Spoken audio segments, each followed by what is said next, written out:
Hello there, everyone. Welcome back to another mixed faith marriage mastermind. Um, I love these panels so much, and there's a lot of reasons. My first reason is very selfish because I get to hang out with Brooke and Suzette, and I just adore these women. They're awesome. And so just really quick, all three of us are coaches that are in our own mixed faith marriage and family. And we all have differing beliefs. I am an active believing member. Brooke no longer attends, and Suzette is an active non-believing member. So we have very different perspectives that are very unique. And as we're chatting, we always share our personal experiences, what has worked for us, what hasn't worked. And I want to point out that we are not perfect. Even though we're coaching on this topic, we are figuring this out right along there with you in the trenches. So hopefully this panel discussion gives you some support and recognizing that you are not alone. And I think another cool thing about this is hopefully we are modeling that we can be dear friends and come together on topics that we have different opinions on. So I think I get as much out of these panel discussions as anyone else. So, and we keep hearing great things from you guys that they're helpful. So we're just so happy to be here. Tonight, we are going to be talking about Sundays. I don't know about you guys, but Sundays in a mixed faith marriage can be tricky at best. I remember there's that hymn, Welcome, Welcome, Sabbath morning, ere we rest from every care.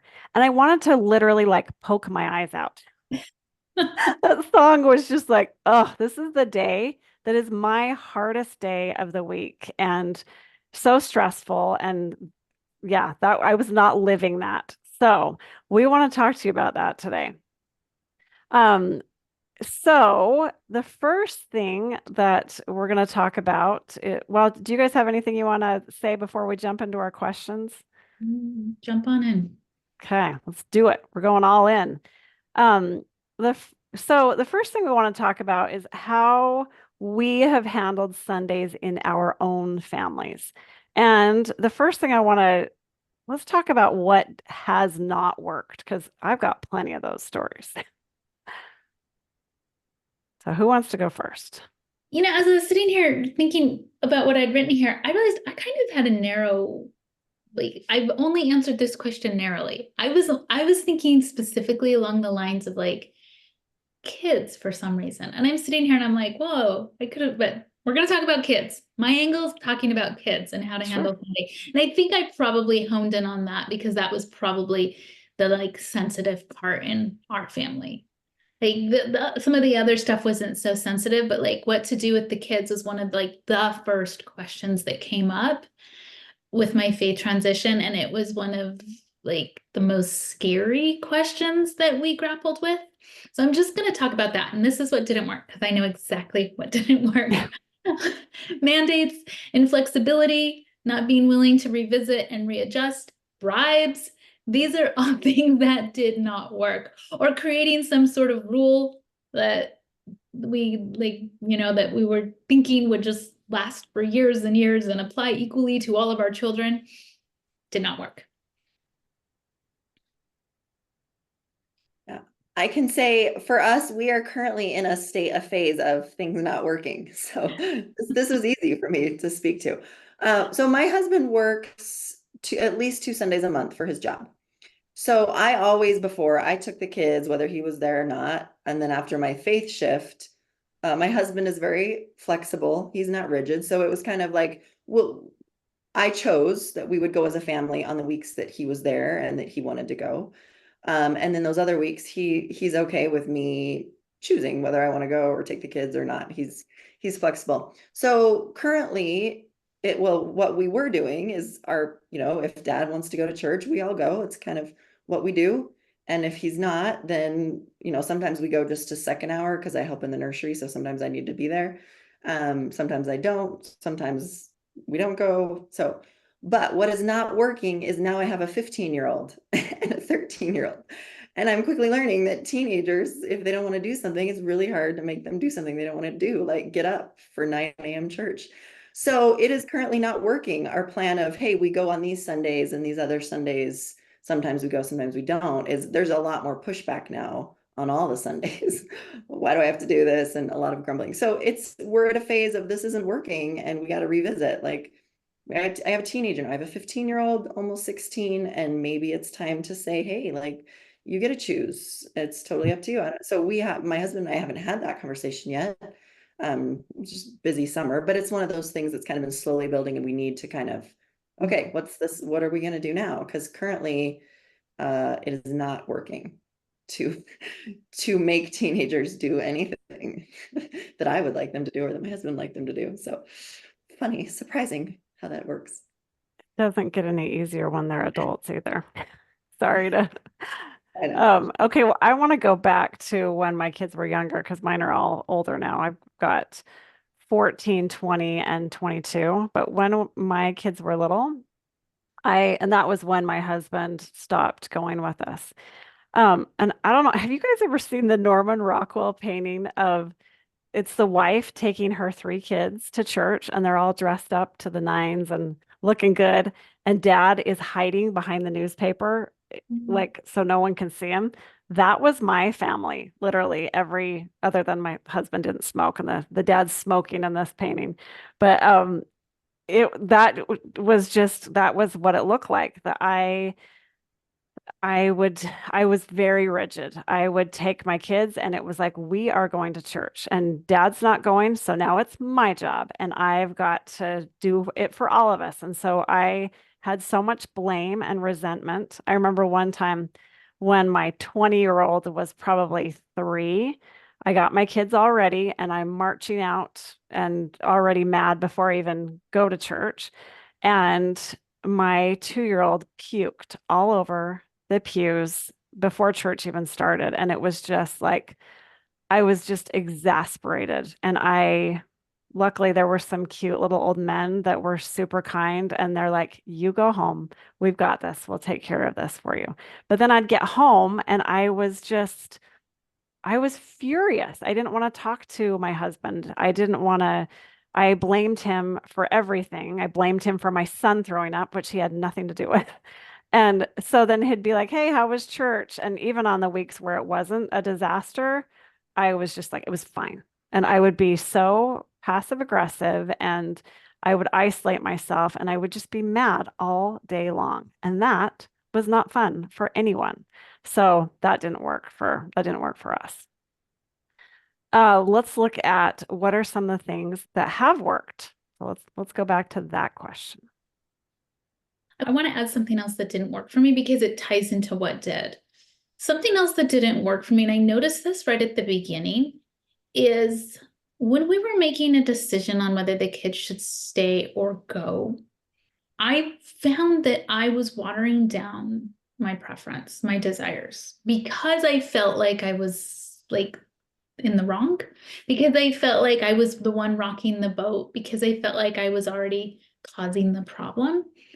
And that's like, so then I wasn't really communicating my true preferences or asking or advocating for what I really wanted, because I didn't feel like I had a right to do that. And I wanted to highlight that because that doesn't work. Like there's a cost you pay to showing up like that in your relationship. And it's something I had to work through and deal with, over the years. And it's a tricky one to deal with because the programming I was working with was that I was the problem. Like I believed that just as much as my husband believed it. So that's something I just wanted to highlight, as it's like interwoven in this. And it can take a while to unpack. And as I was able to unpack it and then verbalize and vocalize more of what was important to me and what I wanted to be considered as we made this decision together on how to deal with Sundays and kid attendance, we got to I loved your story, Suzette, because I have a kid and she was not even close to a teenager, but our first rule was like they go until they're 12, and then when they're 12 they can decide. Well, she like wrenched that tool, that rule, and just threw it out the window. And I remember how she was when she was not 12, and we're like, pause, like we have to reevaluate this rule. Like we've got to like adjust because it worked for the older two, but her not working. And we had to like reevaluate and pivot. And it was like a combination of things. I had to be able to be more honest and transparent with what I was experiencing and what I wanted. We had to really be flexible and understand our children as individuals instead of trying to do some blanket mandate for everybody. And we had to pivot, like, a year, 2, 3 years in, we were still iterating this very actively. And it takes that's a lot of work. All of those steps are not insignificant. And so what really works is for us, letting kids run point on their own decisions. Not like really watching the guilt and the pressure from the parents. Doesn't mean that we weren't offering points of views and ideas, but we really had to watch the tendency to come in and really like sort of like pressure, convince, coerce instead of just advise and consult. That's tricky too. So these are things that I saw in my own immediate family. So when you say what worked and what didn't work, they were all sort of there, working and not working simultaneously and in parallel. And a lot of times we sort of had to explore what wasn't working before we could even identify and get to what would work for us. I agree with a lot of those things, Brooke. What did work is when we each vocalized what mattered to us so that we could compromise. What also worked was having a shared why, like a shared value of what we wanted the kids to get out of church that wasn't about belief, but for us, our shared why was like there's community, it's good experiences being with people that they might not normally associate with. They get the chance to do things like public speaking, and it's just opportunity. So our why was it's just an opportunity for them to learn and grow in different ways. That was our shared why. It wasn't about belief. So that works for us. Flexibility works for us. If you listen to our flexibility episode we did, my husband is just flexible, so that's a plus. Like last week we ditched church, all of us, and we went to the lake because my husband's been working so much, and we go to the lake a lot in the summer and we just haven't gotten to. So he was like, it was like shared family time was what mattered, and this was like our one day, and it was a perfect lake day, so we just went to the lake. So flexibility worked, and he's been flexible. Like there was a period where I wanted to take kids to other churches to explore, and we did that. And there was it's like season, making it kind of, again, not permanent decisions. Like we're going to do this for a while, we're going to try this for a while. Those are all things that have worked to make it manageable as we try to navigate this always changing, tricky thing. For me, I think that, well, so that you were alluding to this, like figuring out your why. I had to figure out what was important to me about Sundays. And Sunday is really, the Sabbath, it's my day of rest, it's my day of worship, and that is important to me. And there's that phrase that we can delight in the Sabbath. And I remember thinking, this isn't delightful. This is terrible and horrible and so hard. So I had to figure out what was it about the Sabbath that was delightful and why it was important to me. And for me, I wanted to connect with God. I wanted to worship. I wanted to connect with my family. And I had to figure out what was going to help me do that. And my kids are older now, so I know this is tricky when your kids are small, but focusing on, instead of trying to change them, and none of my kids have any interest in religion. So I currently go to church all by myself every week. And I had to focus on, instead of trying to change them, focusing on focus on what's in my control. And that's just me. And it was so easy. I spent so much time judging them for not living my religion. And the more I did that, the more I realized, okay, I'm not living my religion because I'm judging them and I'm shutting down at the end of the day and not talking to them. So focusing on how can I live my religion, just me, outside of them, and differentiating and having that that was a big thing for me, focusing on me feeling the spirit instead of trying to make them. That doesn't go very well when you're trying to make people feel the spirit. Um, so that is that was what was very helpful in my relationship.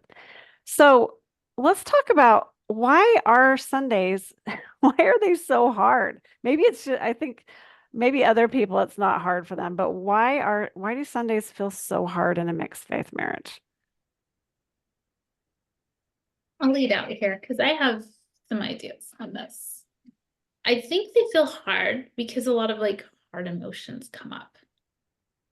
I think that it's just they just bubble to the surface on the weekend. And so like when I was thinking about like what I've heard some clients say. So if I have like a believing client, they might say I'm sorry, let's start with the non-believing. They might say things like, I'm not as important as the church to my spouse. They don't care to hear about my experience or my point of view. So they're going to feel unappreciated. They're going to feel disrespected. They're going to feel isolated. They're going to feel alone. They think I'm lazy. They think I'm dangerous. They're going to feel hurt. Like these are like, why does Sunday feel hard? Because these are hard emotions to feel. And then I think of the clients who are believers. They tell me things like they betrayed me. Like there's some anger and hurt with that. They're hurting the kids. They're hurting me. How can they ignore the last 30 years? How can this be happening? Like, again, sadness and hurt and confusion and resistance to what's going on. Hard emotions. And then you put that in a 7-day cycle, right? Every Saturday night, it kicks in, and the next 24 hours, you're in this like thought feeling space of thinking this and feeling this. That's hard. That's hard. So when I start to see these cycles, like that's when I know that this is a helpful area to get some help to reframe, to process, to work through this so that you're not stuck on that like 7-day roller coaster. Like where, every Saturday night, these escalate in volume and some internal radio playing in your head. This is where I think coaching or therapy can really help you to like take those thoughts, take those feelings, process, reframe, and not make Sundays so hard. Yeah, I agree. There's a lot of emotion starting Saturday and into Sunday.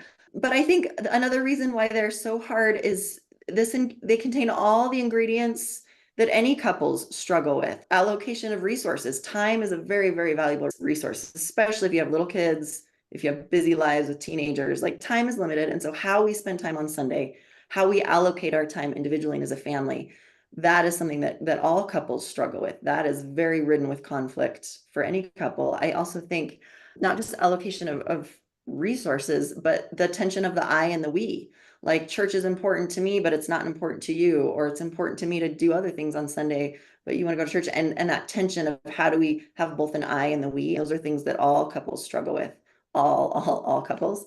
And managing expectations. That is huge. We all have expectations of what Sunday should be, what we want them to be, how they should be, what our family time should be, what church should look like. So it's managing expectations between two different people. That is a conflict for all couples. So managing expectations, allocation of resources, and the tension of the I and the we. And it's a perfect storm for all kinds of emotions, conflict. And so that's a huge reason why Sundays are so hard. Plus, we all come into it with, I have so many shoulds around Sunday. Like Sundays has been one of the stickiest things for my own deconstruction. I have got like a million shoulds of what Sundays should be. They should be special. They should be family time. They should be this that I like. Even still on Sundays, like I'm a mess. Not even because of the church stuff, just because I'm trying to navigate within myself. Like, what do I want Sundays to be? Because I've had a whole lifetime of messaging, from my family of origin and church culture about what Sunday should be. And I'm like trying to figure out what do I think they should be that I want to, it's messy, so messy. Well, you guys took a lot of mine. So gonna add on top of those, I think too, with the expectation, well, and I think I said this earlier, we expect our spouse to live how we are. So when my husband said he wanted to go skiing on Sunday, I was just like, well, it's the Sabbath. We don't go skiing on Sunday. And recognizing that, yeah, those expectations and putting them on other people that might not believe that. I had to recognize these are my beliefs. This is not what he believes. And that definitely took a bunch of work. Um, Also, I think going back to that, those big emotions that you were talking about, Brooke, that was, for me, that was the day that I didn't like him because I was seeing him as the villain, and I didn't like me because I wasn't showing up as my best self. So it was like, oh, here we go again, week after week. And then I think another element too is you have all this going on, and then you feel like you're in a fishbowl because you're at church. It's like, what is everyone going to think of me? What do they think of our family? Um, and so much comparison, like, oh, here I am sitting by myself with my kids, and look at that perfect family. So much comparison and just those big emotions. I don't think anyone really wants to cry in public, but those were some of my hardest days because it's just like all of a sudden you just feel like those emotions come up and you feel like you're having an ugly cry at church. I think I've had some of my best ugly cries at church. Um, so okay, so those are some of the things why Sundays can feel hard, and I'm sure there's a lot of other ones as well that we haven't even thought about. Um, so I want to get more specific and talk about, so between the three of us, we've talked to a lot of people about Sundays and some of the different issues. I want to get more specific on those what are the parts, what are the components of Sundays? And we've talked a little bit about this, but let's talk a little bit more about, so church, either church attendance or not attending. What have you seen with your clients on what has worked for them? I have something I want to mention about this. I was just talking to a client about this probably in the last week. And there's this pattern I see where the person who decides to step away from the church sort of does it in this like little step, little step, little step, little like maybe the first step is they're like on their phone more during sacrament meeting. And then maybe they're like in the hallway class. And then they're like skipping second hour. And then they're like skipping fast and testimony meeting. And then they're like going every other week. There's sort of this like, they're sort of like slowly backing out. And I totally get why people do that. Like they're processing their own thing and they're like, how do they just like it makes sense why people would do that. But looking at it from the other point of view of the spouse, sometimes what that can feel like is like they take a step and then maybe they're there for a while and the other spouse is like, okay, things have settled. Like we're like at a place where they're gonna be okay. And then they take another step and it's like this like new sort of trauma happening, new sort of concern being raised, and then they like it settles down. They're like, okay, we're gonna be at a good place. This is where they're gonna be. I'm okay with them here. And then they take another step back. Like this is a tricky sort of impact on the relationship, this slow walk out. And again, I don't want to say there's anything wrong with it, but it can be helpful to just realize what's happening in the relationship with this sort of slow walk out. Is your spouse feeling like a new hurt, a new betrayal with every little step you're taking?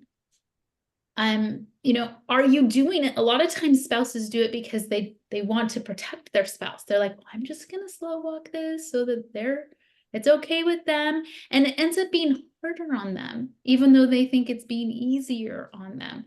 Like this is an area where I would not assume you know what's best for your spouse. This is an area where I would not assume like, I know the best way I will just slow walk this so they're protected. If you need to slow walk it for your own transition and for your own work, great. Like communicate that with your spouse however you need to. But like if you're slow walking it because you think you're doing your spouse a favor, I would go to the primary source of that one and have a really honest conversation, because it might actually be turning into like a new betrayal at every step, like a new pain or hurt being like pulling the scab off at every step. And that can lead to a breach of trust. If you do that 5, 6, 7, 8 times in a row, that can be hard to heal from. And sometimes when we're in the faith transition, you're just there's so much you're thinking and processing that sometimes we forget to look at their experience. And that's all I want to shine a light on here. Like, you do your faith transition the way you need to do it, but also maybe here and there look at how this might be impacting them, and watch your assumptions, and watch if you think you're doing them a favor by doing it a certain way, because that's infantilizing them a little bit, because you know what's best for them and you know how they can handle it and you know what they can't handle. Like, they're an adult. Like, that's not for you to decide. Because you might think you're being slow and gentle, but you might be torturing them. Yeah. I agree. I agree with that completely.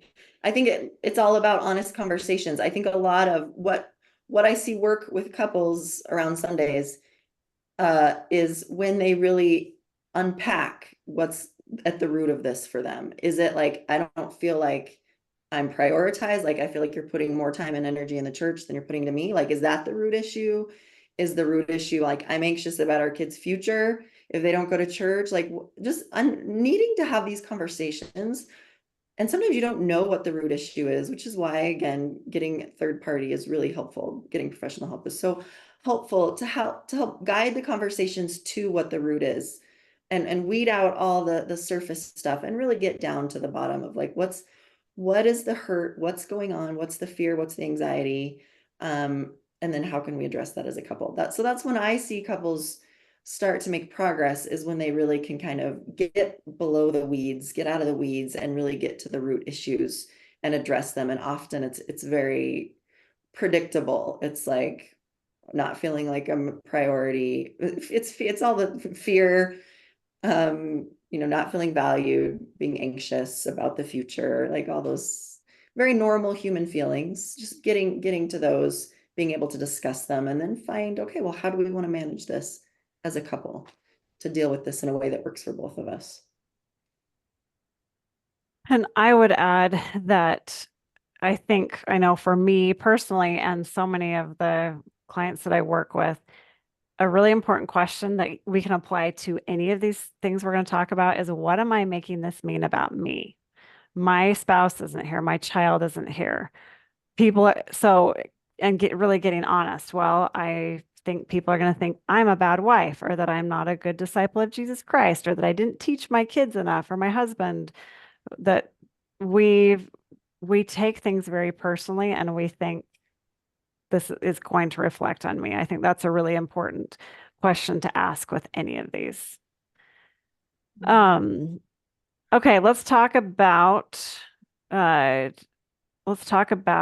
Sunday dress, since we're talking about being at church. What have you seen with this with your clients? I'll just say that this was something that I dealt with personally, because I just stopped caring.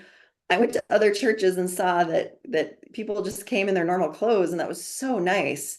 And then I stopped caring that if my kids wore tennis shoes with their shirt and tie, but my husband did. And so this isn't something I see as much with the couples that I work with. I think it's more just attendance. I think this is a smaller thing, but I think that the small things can add up and be significant. So yeah, but it's just talking about it, finding compromises, finding solutions, deciding in this moment what's more important to me, like having my way on this, or like for me it was like, yeah, this is not a huge deal. Fine, I'll go get the kids some Sunday shoes. Like, it's not a huge deal to me. Like, finding where you can give and take and be collaborative and compromise, and really getting clear on what does matter to me. Like, I could give and take on that. There's other issues that I won't give and take on because they matter a lot more to me. And I'll be like, and I'll voice like, this matters to me. And my husband might have to give on some of those. So if they don't matter as much to him, that's relationship. It's the constant give and take. And I think sometimes this issue, people are like, it's like bugging them, but they can't justify why it's bugging or understand why it's bugging them. And I think sometimes because there's the element of like mental load and invisible labor tied in with like Sunday clothes, like it's a lot of work to yes, have clothes that fit your kids, that look like they should, that, you know, fit in the budget, that are ironed or washed and prepared. Like, this is not a small task. And, you know, and then with the seasons changed, you know, like, here you need a summer outfit and a winter outfit. Like, the shoes, oh my god, the belts, like, it's not a small task. And I think sometimes there raises like the issue of like, is it, who's doing this, and is it fair? Like, is this just being ignored? And because it's an invisible often kind of labor, it's still very real. And a lot of times women disproportionately carry this. Like, Suzette's over there just like, yeah, it's no big deal if I went shopping. I'm like dying, because for me, it's a huge, like, I do not have time in my day to like, and the mental load, like, I get for some people it's easier, but like for me, taking care of this for 4 kids is not a small task. You know, I work full time. It's like, that's an ask. That's a significant ask. And I think that needs to be part of the conversation. Like, because people are like, it's not that big. Because it isn't that big of a deal to like buy shoes for your kids. But it is a big deal if you're already like overwhelmed with the mental load and the invisible labor, and you're already feeling like it's not fair how roles and the division of labor are happening in your marriage. And then you add this onto it. It can be like the straw that breaks the camel's back. You can start to lash out and get angry here, and it doesn't make sense in your brain because you're like, why am I getting upset about like iron shirts and things like this? But a lot of times it's because we're not aware that maybe the problem isn't, was there an iron shirt or is there a dress that fits? Maybe the problem is inequality and how things are divided, lack of communication around who does what and when and how it's done. And it, like, just again, going to the root, going a little bit deeper, like, this might not be about ties and dresses and hair. This might be about inequality, about feeling invisible, about feeling unappreciated, taking advantage of your spouse and their free labor. I mean, it can mean a lot of things like that. Yeah, can I just say even more? Like, I think no matter what the topic is, whether it's church clothes or church attendance or how we keep the Sabbath day holy, no matter what it is, or how we spend our Sunday time, it's just talking about what's going on with you and why you do or don't want to do that, and finding something workable that honors both people. I think that's the essence of any of these topics, is we got to find something that works for both of us. It can't be a win-lose. You know, give and take isn't a win-lose. But there can be winning and losing, and there can be kind of giving and take, because if you really don't have something that bothers you about it. But yeah, I think it's just having these hard conversations, talking a lot about all these things that are going on internally with all these topics. And I would add to that, I think it's important to pick your battles. I'm saying this in hindsight. I remember there was a time where my daughter came down and she had pants on, and I was like, or my sons would come out in jeans and I'd be like, we don't wear that to church. And the battles that caused. And now when looking back, I wish I would have just said, you know what, if you are willing to go or if you want to go, I'm just so glad you're here, because I really don't think God cares what you're wearing. I had a friend that her daughter, she was like, oh, I'm trying to get her to wear a dress and stuff. And I'm like, is that really a battle? Do you want her here, or what do you want the end result to be? And is this the hill that you want to die on? Because I know for me, it just caused a wedge and disconnection when I focused on that. So okay, what about, let's move on to kids wanting to stay with the other parent. So maybe you're the non-believing and your kid wants to go to church, or you're the believing and your kid doesn't want to go to church.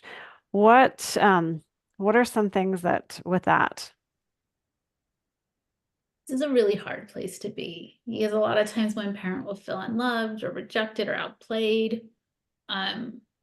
It's tough like that. I think a lot of times this is where we need to check our own parenting. Like, are we making our kids' decisions mean something about us? as individuals? Are we making our kids' decisions mean something about us as parents and our ability to parent or our success as a parent?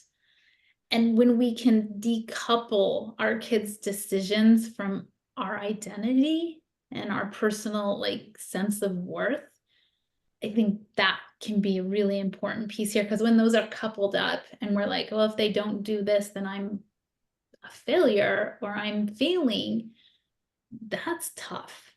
And I think this is where like checking the bribes and the pressure and the shame and the guilt, because a lot of times when it's hooked into our personal identity and what we consider success as a parent, I think that's a lot of times when we tend to do these less helpful parenting tactics of the bribes and the pressure and the shame of the guilt, because we're fighting for our own sense of value as a parent instead of parenting.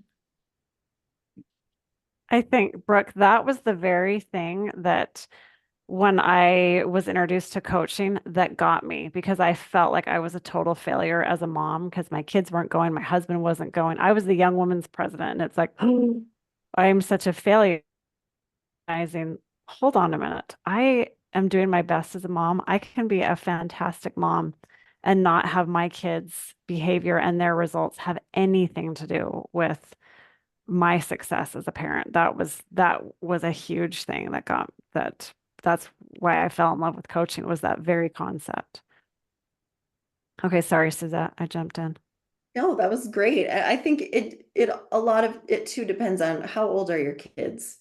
If they're wanting to stay and they're in their teenage years, that's a whole different conversation of at what point do we let our kids make these choices for themselves about their spirituality. If they're younger, it's what are you doing? This is a parenting question. How are we parenting? Are we giving kids choice? Are we making a plan as a couple and like here's our plan, and or are we giving our kids full choice? And you might have very different parenting styles when it comes to that, but this is a parenting question. How are we parenting? How are we incorporating choice? How are we making decisions as a family? Are we letting the kids have a voice in that? Are we deciding for them? These are hard things that needs to be talked about. And like Brooke, you said earlier, these are not just one-time discussions that set the tone then for everything. It's like, for this season of life, how are we making this choice and how are we handling it? If kids say they don't want to go, is that an option for them based on their age? Or do we just validate them and say, yeah, that makes sense, but this is what we're doing today? Or, how are we handling it? So these are conversations that have to be revisited with every season of life, as kids grow, as they start to give pushback, and what are their reasons for not wanting to go, and what are they going to do if they stay home? And like, it's messy and it's complicated. And these are just things that have to be talked about, maybe very frequently. I think that was when my kids were old enough. I think that was actually a relief for me because I think what worked the best for me was just, okay, you guys, I am headed to church. Anyone that wants to join me is welcome to. This is important to me, so I'm going. And then I would come home and then we would do things together after that. Um, okay, what about, I think this was the hardest thing for me, and maybe I'll start with this one. How do you treat those that are not choosing the way you do? So I personally would go to church and then I would come home and I was kind of a jerk. I had had so many emotions, and then my husband would be like, "Hey, how was church?" And I'd be like, "It was fine." And then I'd get really passive aggressive and not talk to him. And I think there was a talk by Sister Rooney in the last general conference. Sorry, church lady, drawn in conference, um, where she talked about if we are standing there eating the fruit, how are we behaving? Are we standing there sobbing? And or are we showing the joy that we feel? And I had to recognize that I was not showing my people joy, because I would come home and I wasn't practicing any of the things that I had been learning at church. So going to that, like, what is my end goal? Who do I want to be? How do I want to show up? How do I want to live my life? Because I did a terrible job of that, and luckily I've had some time to revisit that. So that was a hard thing for me. I think a big part of it too is managing expectations with your kids. So if you have expectations that Sundays should be a certain way, and then you're going to be resentful because they're doing the opposite, so your Sunday can't be the way you imagine it, then it's about managing expectations with them, not just with your spouse, but like, hey, I have this expectation that Sundays we should do things as a family. And when I see that you're not coming to church, that's hard for me. So how can we like still have family time or do whatever, even if you're not coming to church, or even though you are going to church and I'm not? Like, this is about talking about our expectations, making them explicit, and them communicating their expectations.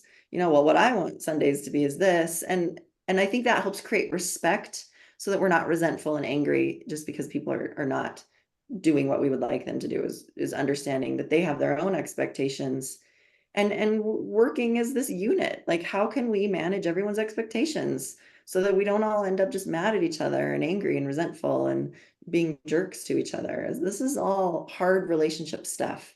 Expectations are so hard in any relationship, and teenagers and kids have their own expectations too, and learning, respecting those, listening to them, modeling, hey, we can find something workable for both of us. Maybe I go to church, like you said, Rick, or Chris, I go to church and then we come home and we do other stuff as a family. I think a lot of times when people don't choose the way we do, we get reactive. Like, we start reacting to our own emotions, our own fears, our own insecurities, our own judgments. Like, we're reactive. And a lot of times when we're reactive, we don't really like our behavior. Like, it's not the most like beautiful, proud, often not even in alignment with our own values. And I think a lot of times just like pausing and just like the question, how do I want to treat people who don't choose the way I do? Like, most people aren't going to be like, well, I want to throw mud at them. Like, no, like most of us are like, I want to love them. I want to like give support. I want them to like be part of my life. Like, most of us are definitely like, our values would speak to something like that. And I think that's where we want to be, but we have to be aware of what we're doing when we're reacting. Do we need to process some stuff? Because that's often when we're reacting is we're not processing. We're not giving space for our emotional experience. We're ignoring it. We're shoving it down. And so I would say, like, this is usually a good opportunity if you don't like how you're showing up and you're being reactive. Like, take care of yourself emotionally, and then ask yourself what your values would have you do. And a lot of times once you work through the emotions, you easily know how you want to show up. I love that. Yeah, so important to let yourself have those emotions. And then once they're through, okay, what do I want to do now? Who do I want to be? I love that.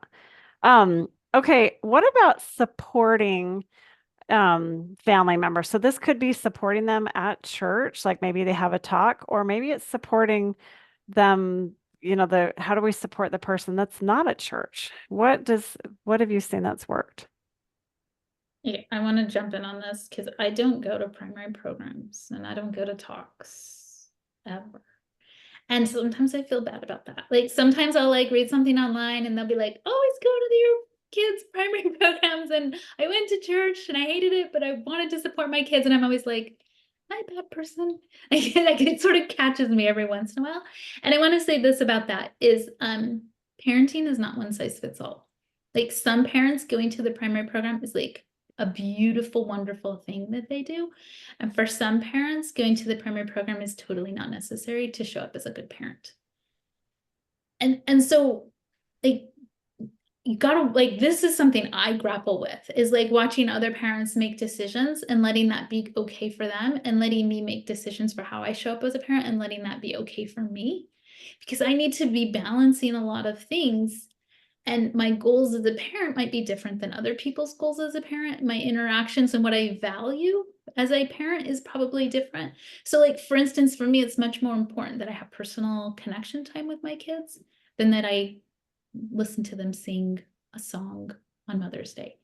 It's more important to me that I show up in these areas versus maybe showing up for a primary program. And I have to be honest with myself and be really clear like what my parenting priorities and goals are, and then make choices in alignment with that.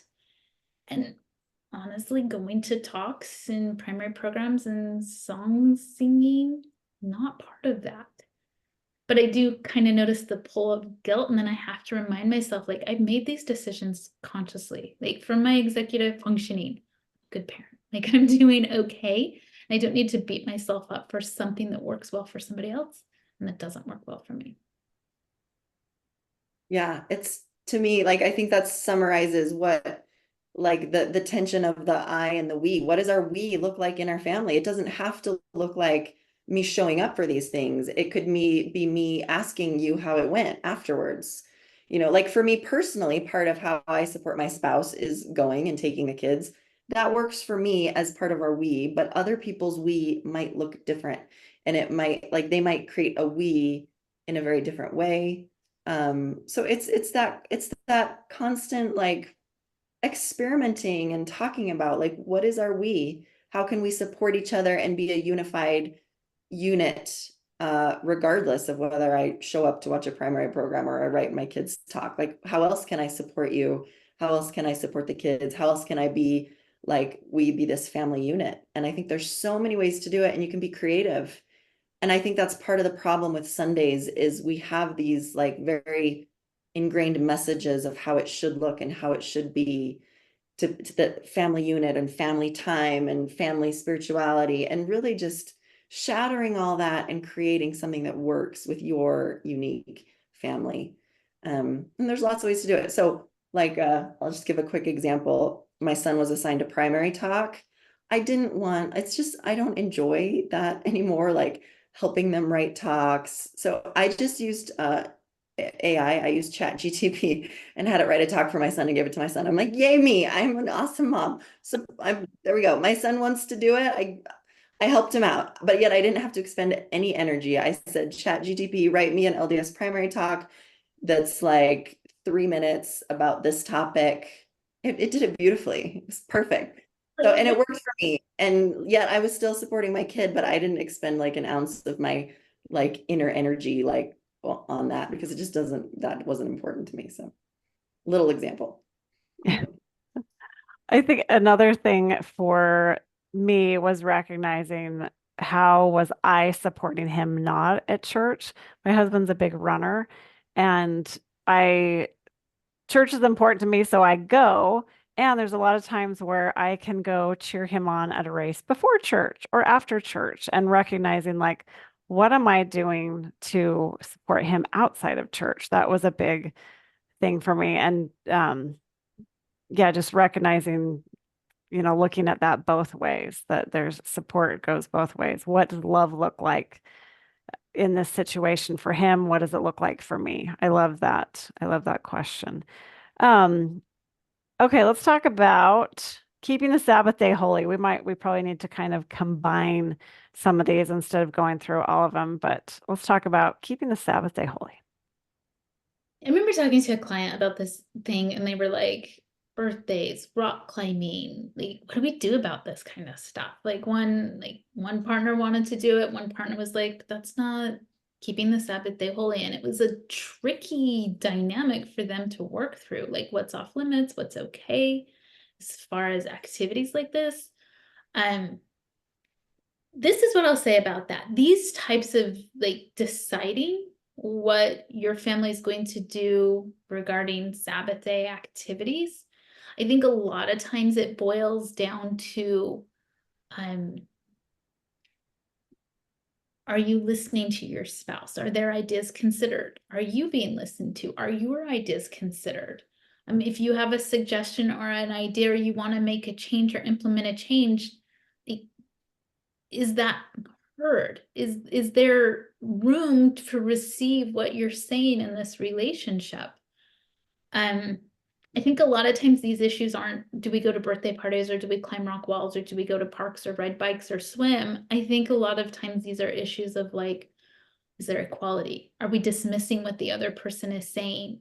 Are we listening? Are we inflexible? Like, I think a lot of it is these issues of, is this a relationship? When somebody brings something to the table, is it received? Is it considered? Or is it dismissed, ignored, and not validated as something to be considered and discussed? I think sometimes that is where the real pain and real like disintegration of a relationship can happen. If somebody's like, I really want to take the kids swimming, and it's just like, that's a bid, they want to have a discussion, and if it's just shot down, or it could go the other way, like, I really want to take the kids to church and I really want to have the Sabbath day, and if it's just completely shot down, it's like, that's, I think that piece is the most important piece to look at, as opposed to like, do we do birthdays on Sunday? Like, how is the relationship managing people's opinions, their bids for discussion, their bids for, reevaluating things? Is that shot down, or is that really considered?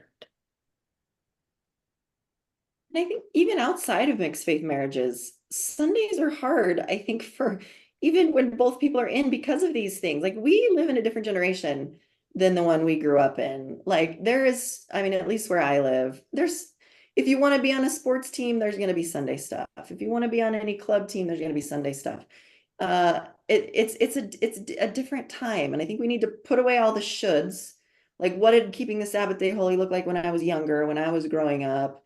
And deal with the reality in front of us. How do we define it as a family, or how do I define it to me, for myself in today's landscape, which is very different. And the landscape is always going to be changing, because that's just how life works. So the landscape is always changing. And how can I redefine what keeping the Sabbath day holy means to me in this situation? It's hard. It's a hard thing to navigate and communicate about, and we might each have definitions, and it's tricky whether you're in, out, mixed faith or not. So, keeping the Sabbath day holy is a very subjective experience with a lot of kind of internal rules that we come to that maybe we haven't like reevaluated to see if we really need to keep those rules for the current situation.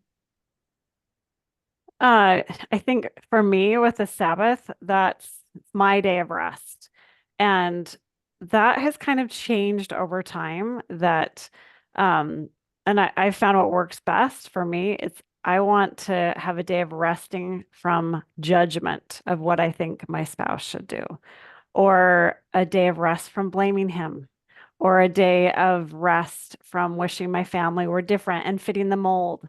That was a big thing for me, that I can rest from all that and just set it down and go and focus on worshiping and getting what I want to out of church.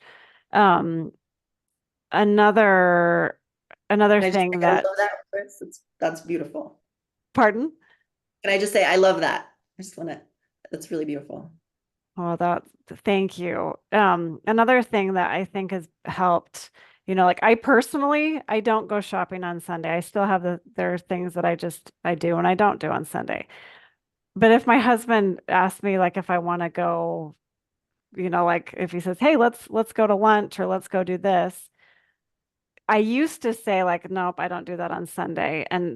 But now it's like, you know what? If he invites me to go do something, I value spending that time with him and connecting with him. So that makes that decision easier for me to say, yeah, I do want to go. I want to spend that time with you.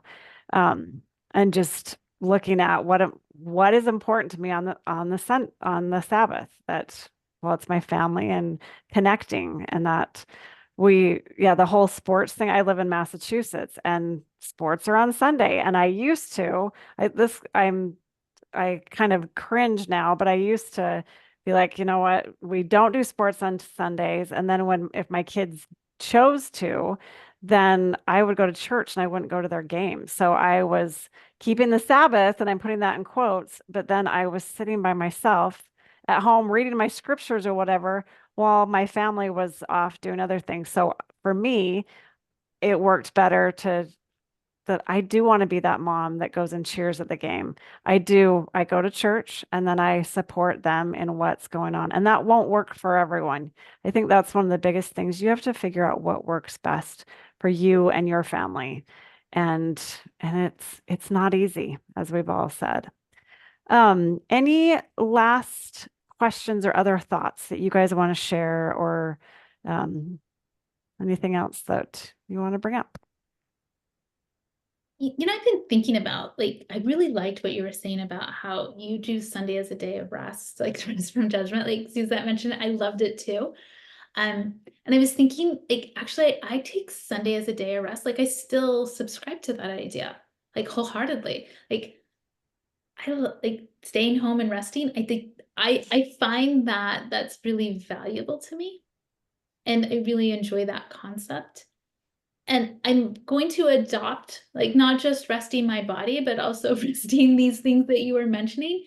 It's beautiful. Like, it's this beautiful idea of resting from judgment and resting from blame and resting from playing the victim and resting from my high expectations and shoulds, and like resting from some of those things. I think I've benefited from the physical rest, and I think I can benefit from this emotional rest you're describing. I think one thing that's been really important for me that I've learned because of my husband's job. So he works in the emergency room. So he works evenings, weekends, holidays. So we like oftentimes don't like, we don't celebrate Thanksgiving on Thanksgiving most of the time. We celebrate it before or after Christmas because of his work schedule. And that's really helped me to learn how to kind of untie like intentional family time from Sundays or whatever day it is of the holiday. Like you can be intentional about your family time, but it doesn't have to be on Sundays. It can be, and I think in the church that they've kind of linked like intentional family time and Sundays like go hand in hand. But they don't have to, and it's okay. You can have we have our intentional family time, which I think is really important, and the research shows it's important. I value a strong family, but it doesn't have to be so linked to Sunday and togetherness on all of Sunday and doing everything together and spirituality together. Like a lot of times our intentional family time is when we're all together, which might be on a Tuesday night. And so, or like on a random Saturday morning, we go to breakfast. That's our intentional family time, and it's wonderful. And then Sundays, if everybody's doing their own thing and it's just a regular day, or we don't even have any family time on Sundays, it's okay. Like I've learned to kind of disconnect that, and it's been really relieving for me to just kind of get rid of that pressure of Sundays should be something special, either spiritual or something togetherness, or just like, no, I can create that on a Tuesday for an hour, and it's really nice to feel like I still have that regardless of what Sundays look like. And I want to add, as we've all said several times, it can be so hard. I think it's so important to validate yourself, validate how you feel, validate like this is different than I imagined.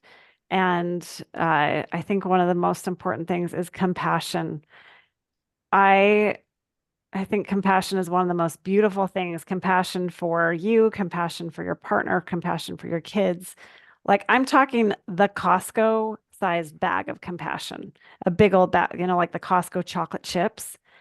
Let's have a big old bag of compassion that this is something that we're trying to work on and we're trying to figure this out, and just sprinkle that compassion on everyone involved in this situation. Okay, you guys, this has been another great discussion. I feel like I've learned a ton. Thank you for your thoughts and opinions and everything you've shared. And let's do it again next month. Right. See you You then. guys are awesome. Thank you.